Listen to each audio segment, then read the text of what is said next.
Читегінің чаячылары амды Перімдегі драматург Семен Кировтың «Соқ жер» пьесасына чапсыныпстылар. Хайзы позының тоқыстарында пүнгі күндегі ең ақсымның сұрғыларыны көтірче. Иги по ойында Орыс паза Ортын Азиядан келген ол бір қысқа қыныпсчалар. Талыстың ұзыбазна сықпулбин Леха Мансурны чоқ едіпсче. Соның позына қол салыныпсча. Че сын жерзер читіп алыр үшін оларның құқтарына чақсы керек едіпзерге керектілче.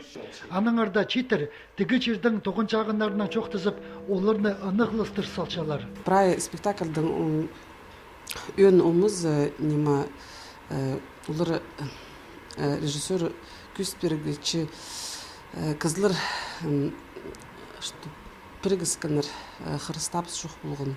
Мындық сетік сұрғыны пөгі бізерге читігінің ұстық баста чит режиссерны Тимур Куловты ойын тұрғызырға қығырып алған.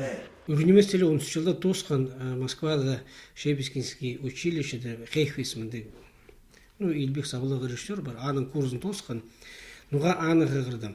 Аның университетте үгіренген соның,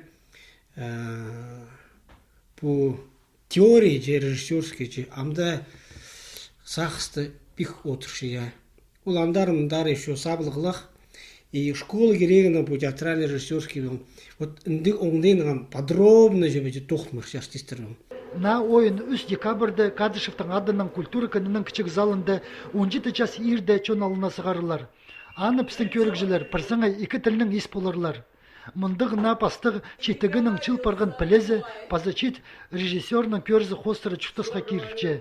Чепістің чаячылар аны қайде тұлдыр болғанарын, көрікжілер суббота күн палы болырлар.